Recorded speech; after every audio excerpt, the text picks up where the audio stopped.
Hello बच्चों, इस video में आज हम डिस्कस करने जा रहे हैं क्लास 9th का चैप्टर नंबर 3 कोऑर्डिनेट ज्योमेट्री, जो कि बहुत ही इंपॉर्टेंट चैप्टर है।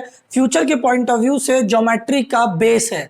अगर बच्चों बात करें कि एनसीईआरटी के बेस पर अगर स्टडी करने की कोशिश करें तो एनसीईआरटी में ज़्यादा चीज़ें नहीं दे रखी हैं, लेकिन उन पर बेस हम इस वीडियो में कुछ इंपॉर्टेंट एक्स्ट्रा आरडी शर्मा से लिए गए क्वेश्चन डिस्कस करने जा रहे हैं, जो आपके बेसिक्स को तो स्ट्रॉन्ग करेंगे ही और उसके साथ साथ बेसिक पर बेस्ड किस तरीके क्वेश्चन एग्जाम में पूछे जा सकते हैं। और लगभग हर स्कूल के एग्जाम में क्वेश्चन आते ही आते हैं ये क्वेश्चन, जो इस वीडियो में हम डिस्कस करेंगे। तो बच्चों, ये वीडियो में जितने भी क्वेश्चन आपको कराए जाए उनको जरूर ध्यान से समझना और आप अपने स्कूल के एग्जाम के लिए प्रिपेयर जरूर करना। और एनसीईआरटी तो आपको आना ही चाहिए। वैसे एनसीईआरटी की चीजें भी इस वीडियो में हम आपके साथ क्वेश्चन के साथ साथ डिस्कस करते हुए चलेंगे। आपको जहां पर भी कोई क्वेरी लगती है आप कमेंट बॉक्स में लिखकर हमें जरूर बताना। इससे पहले हम चैप्टर 1 की 4-5 वीडियो दे चुके हैं जो डिटेल में है, पूरी तरीके से आरडी शर्मा सॉल्यूशंस आपको प्रोवाइड करा दिए हैं। चैप्टर 2 नहीं कराया है, वो हम आपको हाफ ईयरली एग्जाम के बाद कराने वाले हैं। इस वीडियो में हम केवल और केवल चैप्टर 3 कोऑर्डिनेट ज्योमेट्री, उसके साथ साथ एक्स एक्सिस का दूसरा नाम, वाई एक्सिस का दूसरा नाम, क्वाड्रेंट क्या है,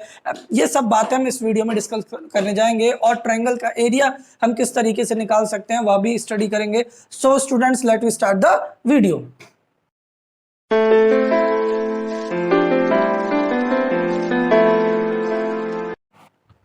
देखो बच्चों, अब हम क्वेश्चन करना स्टार्ट करते हैं। क्वेश्चंस को भी करेंगे, उनके साथ उनकी डिटेल एक्सप्लेनेशन भी डिस्कस करेंगे, ठीक है ना।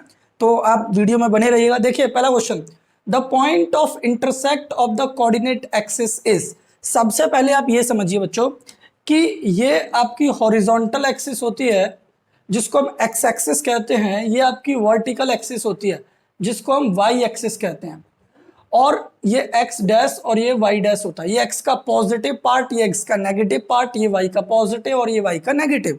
ये एक्स और वाई एक्सिस से मिलकर एक कार्टेशियन प्लेन बनता है, एक कोऑर्डिनेट प्लेन बनता है, कोऑर्डिनेट सिस्टम बनता है। इस पूरे सिस्टम को कोऑर्डिनेट सिस्टम कहते हैं हम लोग। अब समझिएगा ध्यान से, अब इन दोनों एक्सिस को हम कोऑर्डिनेट एक्सिस भी कहते हैं, ठीक। तो ये एक्स एक्सिस और वाई एक्सिस क्या है? कोऑर्डिनेट एक्सिस है। हमसे कहा जा रहा है the point of intersect of the coordinate axis. ये दोनों कोऑर्डिनेट एक्सिस जिस पॉइंट पर मिलती हैं उस पॉइंट को हम लोग क्या कहते हैं? ओरिजिन कहते हैं। बच्चों क्या कहते हैं? ओरिजिन।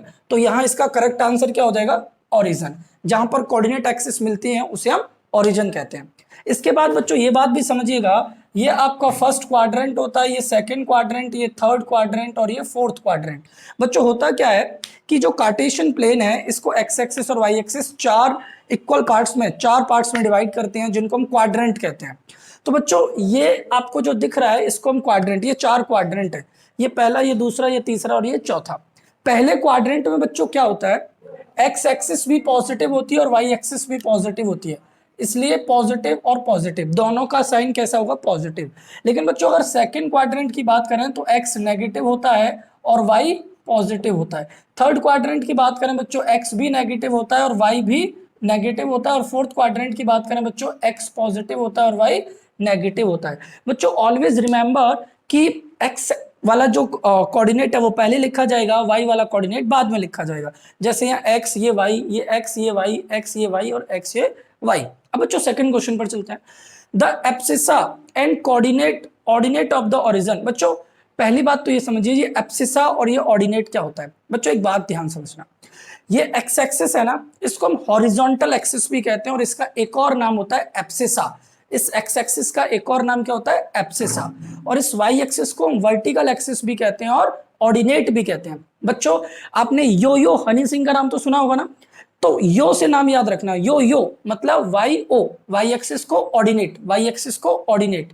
दूसरा वाला आपको अपने आप ही याद हो जाएगा, एक्स एक्सिस को एब्सिसा। अब सुनो बच्चों, कंफ्यूज मत होना, वाई एक्सिस को ऑर्डिनेट कहते हैं। हमसे बोल रहे हैं कि ये बताओ ओरिजिन जो है उसकी एक्स और वाई की वैल्यू क्या होगी। तो बच्चों ओरिजिन हमेशा 0,0 होता है, तो यहाँ पर ओरिजिन के जो कोऑर्डिनेट होंगे वो 0,0। तो बच्चों कौन सा ऑप्शन सही है? ए ऑप्शन सही है। एब्सिसा और ऑर्डिनेट की वैल्यू क्या हो जाएगी? 0,0। अब देखिए बच्चों third question, the measure of the angle between the coordinate axis. बच्चों अभी मैंने पहले क्वेश्चन में आपको क्या बताया था? कोऑर्डिनेट एक्सिस कि एक्स एक्सिस और वाई एक्सिस को हम कोऑर्डिनेट एक्सिस कहते हैं। अब हमसे कहा जा रहा है कि इसके बीच में एंगल कितना बनता है। तो बच्चों आप खुद बताइए, यहाँ पर कितने डिग्री का एंगल बन रहा है? 90 डिग्री का बन रहा है ना, तो इनके बीच में बनने वाला एंगल कितने डिग्री का होगा? 90 डिग्री का एंगल बनेगा, ठीक है ना। अब फोर्थ क्वेश्चन देखो बच्चों, a point whose abscissa, abscissa मतलब बच्चों एक्स एक्सिस, अभी अभी मैंने बताया, कंफ्यूज मत होना, ठीक है ना। एंड ऑर्डिनेट मतलब वाई एक्सिस आर, एक्स की वैल्यू तो बच्चों 2 है, एक्स की वैल्यू क्या है 2, और वाई की वैल्यू कितनी है बच्चों -5। अब हमें बताना है कि ये कौन से क्वाड्रेंट में लाई करेगा। मैंने आपके सामने बोर्ड पर लिख दिया है कि कौन कौन पॉजिटिव कौन कौन नेगेटिव है। अब एक बात बताओ बच्चों, एक्स पॉजिटिव और वाई नेगेटिव किस क्वाड्रेंट में, आप खुद देख लीजिए। एक्स पॉजिटिव और वाई नेगेटिव फोर्थ क्वाड्रेंट में आ रहा है कि नहीं आ रहा है, तो इसका करेक्ट आंसर क्या हो जाएगा बच्चों, फोर्थ। कि जो एक्स की वैल्यू 2 और वाई की वैल्यू जो -5 है वो कौन से क्वाड्रेंट में लाई करेगी, फोर्थ क्वाड्रेंट में लाई करेगी। बच्चों इन क्वेश्चंस को इजी मत जज करिएगा, इन पर बेस्ड और बहुत इंपॉर्टेंट क्वेश्चन हम इसी वीडियो में आगे डिस्कस करने जा रहे हैं। तो बच्चों बढ़ते हैं अगले क्वेश्चन की तरफ।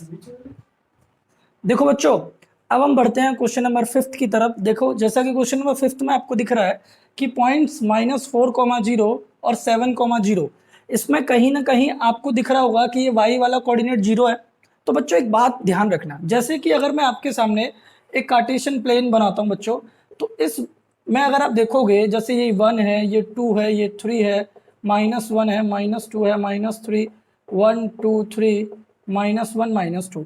अच्छा बच्चों एक बात बताओ, ये एक्स एक्सिस है, ये वाई एक्सिस है, ठीक है ना। अब इस एक्स एक्सिस पर अगर मैंने ये वाला पॉइंट लिया तो बच्चों पता है इसका कोऑर्डिनेट क्या होगा, 3,0। अगर बच्चों मैं इसका लूँ ना तो इसका होगा 0,3। तो बच्चों यहां से एक बात समझ में आती है, क्या समझ में आती है बच्चों, कि एक्स एक्सिस पर हमेशा वाई वाला कोऑर्डिनेट 0 होगा और वाई एक्सिस पर हमेशा एक्स की वैल्यू 0 होगी। ये वाली बात समझना ध्यान से। अब देखो यहाँ ये वाई वाला 0 है ना, तो बच्चों वाई वाला 0 कहाँ होता है, एक्स एक्सिस पर 0 होता है। तो ये बताओ ये दोनों पॉइंट कहाँ लाई करेंगे, एक्स एक्सिस पर लाई करेंगे। तो बच्चों हमेशा ध्यान रखना, अगर y वाला कोऑर्डिनेट 0 है तो इट मींस वो x एक्सिस पर लाई कर रहे हैं, और अगर x वाला 0 है तो वो y एक्सिस पर लाई कर रहे हैं। आगे देखिए, द ऑर्डिनेट, ऑर्डिनेट बच्चों यो यो, अभी याद कराया था ना यो यो हनी सिंह, तो वाई ओ मतलब y एक्सिस को कहते हैं ऑर्डिनेट। तो y axis any point on x axis, ये बताओ y की वैल्यू x एक्सिस पर क्या होती है, आराम से, y कोऑर्डिनेट की वैल्यू x एक्सिस पर क्या होती है, तो बच्चों y की वैल्यू क्या होगी, y की वैल्यू हमेशा 0 होगी, ठीक है ना बच्चों। तो y की वैल्यू क्या हो जाएगी 0। ये वाली बात समझ में आई कि नहीं आई, कि आपको ध्यान रखना है x एक्सिस पर तो y 0 होता है और y एक्सिस पर x 0 होता है। अब देखो एब्सिसा, बच्चों एब्सिसा का मतलब होता है x of any point on y axis. बच्चों y एक्सिस पर अगर आप कोई भी पॉइंट लो तो उसमें हमेशा एब्सिसा क्या होगा, 0 होगा। देखो यहां पर भी 0 है, यहां पर भी 0 होगा, 0 होगा। एब्सिसा मतलब x की वैल्यू, तो बच्चों y एक्सिस पर हमेशा x की वैल्यू क्या होगी, 0 होगी। बच्चों 8th क्वेश्चन देखो, the abscissa of a point is positive in, आपको बताना है एब्सिसा का मतलब बच्चों x coordinate, x coordinate positive कहां कहां होता है। तो बच्चों देखो ये फर्स्ट क्वाड्रेंट, ये सेकंड, ये थर्ड और ये फोर्थ क्वाड्रेंट। बच्चों एक्स यही तो है ना, और जो पॉजिटिव है, तो बच्चों बताओ पहले और फोर्थ क्वाड्रेंट में तो एक्स पॉजिटिव होता है, तो फर्स्ट एंड फोर्थ क्वाड्रेंट में आ जाएगा, मतलब फोर्थ एंड फर्स्ट क्वाड्रेंट में ये पॉजिटिव होता है। बच्चों ये बहुत इंपॉर्टेंट क्वेश्चन हमने डिस्कस किए। अब हम बढ़ते हैं आगे आने वाले इंपॉर्टेंट क्वेश्चन की तरफ। देखिए आगे, हेलो बच्चों देखो आगे हम बढ़ते हैं क्वेश्चन नंबर 9 की तरफ। क्वेश्चन नंबर 9 में बोला है अ पॉइंट हुज एब्सिसा, बच्चों एब्सिसा का मतलब एक्स एक्सिस, एक्स की वैल्यू -3 है और ऑर्डिनेट मतलब y 2 है। तो हमें बताना है कि कौन से क्वाड्रेंट में लाई करेगा। तो बच्चों मैंने आपको पहले भी बताया था कि ये आपका कार्टेशियन प्लेन होता है, x x dash y y dash, ये 1 2 -1 -2 1 2 -1 -2। तो बच्चों ध्यान दो, x नेगेटिव और y पॉजिटिव कहाँ होता है, x नेगेटिव और y पॉजिटिव इसमें इस वाले सेकंड क्वाड्रेंट में निकल के आता है। तो बच्चों आपका करेक्ट आंसर क्या हो जाएगा, सेकंड क्वाड्रेंट होगा जिसमें x आपका नेगेटिव होगा और y पॉजिटिव होगा। अब आपसे बोल रहे हैं बच्चों दो पॉइंट, आपके पास कोई भी दो पॉइंट हैं having same abscissa, same abscissa का मतलब है बच्चों x की वैल्यू सेम है। जैसे सपोज करो आपके पास 2,2 है और 2,4 है, x की वैल्यू सेम है बट डिफरेंट ऑर्डिनेट, और देखो y की वैल्यू डिफरेंट है।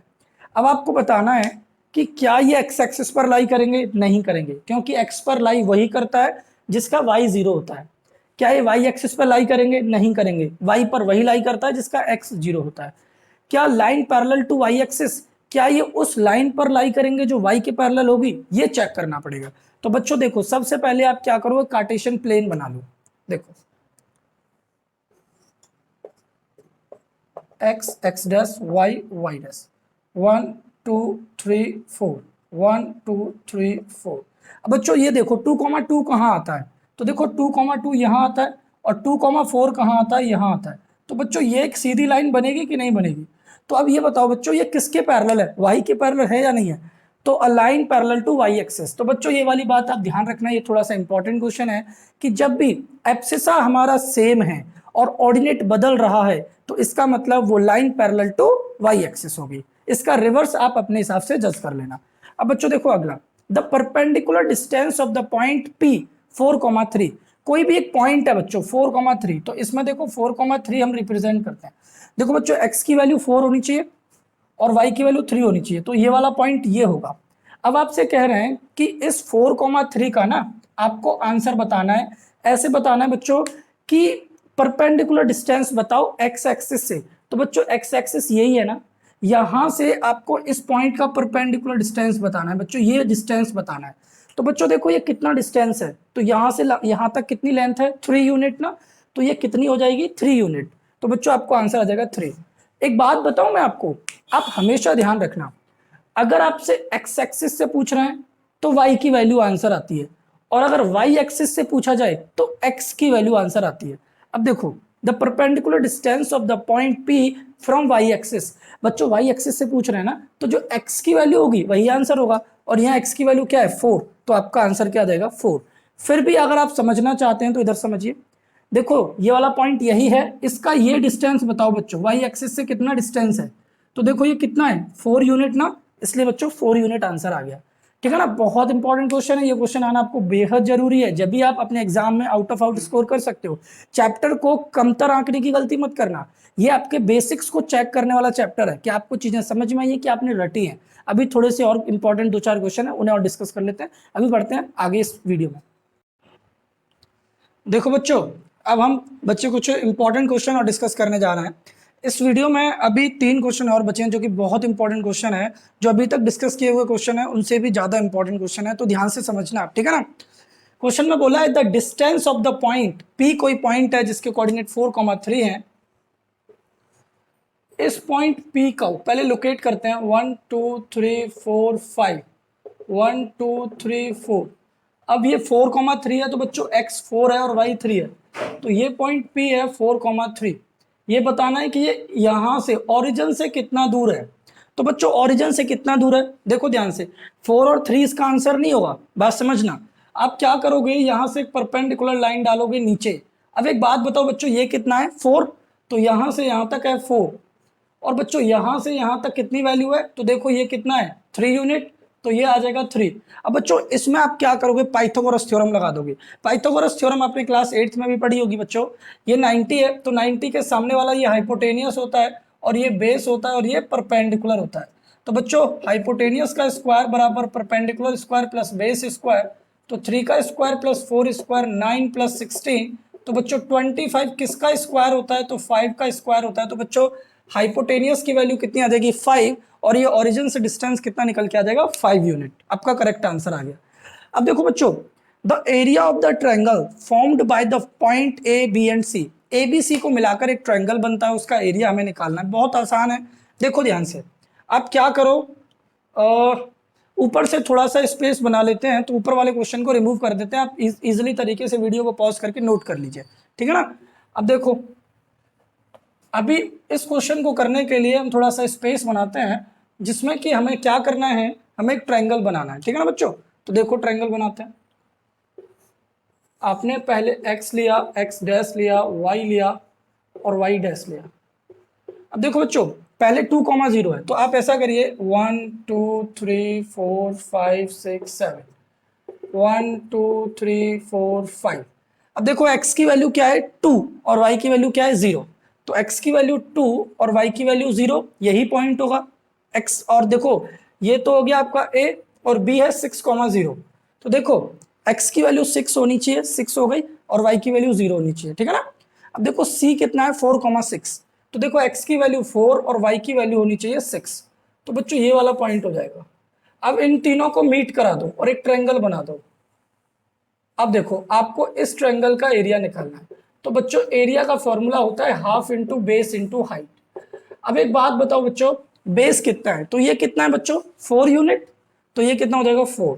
और बच्चों ये हाइट कितनी है, परपेंडिकुलर हाइट कितनी है, तो बच्चों ये लंबाई कितनी है 6 यूनिट, तो हाइट कितनी हो जाएगी 6 यूनिट, ठीक है ना बच्चों। तो 2 से काट दोगे, 2 टाइम्स 6 2 जा 12 स्क्वायर यूनिट, तो बच्चों हमारा आंसर कितना आ जाएगा 12 स्क्वायर यूनिट। बहुत आसान था। अब बच्चों क्वेश्चन नंबर 15 और देखते हैं, हमें एक बार फिर ट्रायंगल बनाना है, तो बच्चों ट्रायंगल बनाते हैं। देखिए इधर आइए, x और ये x डैश और ये y डैश और ये y, 1 2 3 4 5 6, 1 2 3 4 5 6। बच्चों सबसे पहले 0,1, तो देखो इसमें गलती मत करना, 0,1 कहाँ लोकेट किया जाएगा बच्चों, यहाँ लोकेट किया जाएगा। x कहाँ 0 होता है, तो y एक्सिस पर 0 होता है। 0,5 कहाँ होगा बच्चों, यहाँ होगा। और 3,4 कहाँ होगा, x3 और y4 बच्चों यहाँ आएगा। ये ट्रायंगल बना दो, और अब इस ट्रायंगल का बच्चों एरिया निकाल दो, तो इसका एरिया बच्चों आएगा हाफ इंटू, और बच्चों बेस ये है, ठीक है ना, थोड़ा सा गर्दन को घुमा के देखना, बेस ये है बच्चों, तो ये कितना है 1 2 3 4। और बच्चों हाइट कितनी है, तो ये हाइट होगी, ये हाइट कितनी है बच्चों आप ही बता दीजिए, 3 यूनिट। तो आपका आंसर आ जाएगा बच्चों 3 2 जा 6 स्क्वायर यूनिट, तो बच्चों आपका आंसर आ गया 6 स्क्वायर यूनिट। बच्चों इस वीडियो में बहुत इंपॉर्टेंट क्वेश्चन हमने डिस्कस किए हैं। अगर आप एनसीईआरटी से हटकर करना चाहते हैं, तो बच्चों एनसीईआरटी प्लस आपकी बेहद ही बहुत ज़्यादा हेल्प करने वाला है। बच्चों बने रहिए एनसीईआरटी प्लस के साथ, अपने फ्रेंड्स के साथ, रिलेटिव्स के साथ, चैनल को शेयर करिए, सब्सक्राइब करवाइए, चैप्टर वाइज वीडियोस मिलती रहेंगी, और आपको टेंशन लेने की बिल्कुल भी आवश्यकता नहीं है। आपको आरडी शर्मा इजीली वे में सॉल्व करा दी जाएगी, भले ही आप क्लास 9 10th 11th 12th किसी में भी स्टडी करते हैं। बच्चों आपको जो भी क्वेरीज रहती हैं वो आप कमेंट बॉक्स में लिखकर जरूर बताएं, और हंसते रहें, मुस्कुराते रहें, और बने रहें एनसीईआरटी प्लस के साथ। अब हम मिलते हैं नेक्स्ट वीडियो में, जब तक टाटा बाय बाय।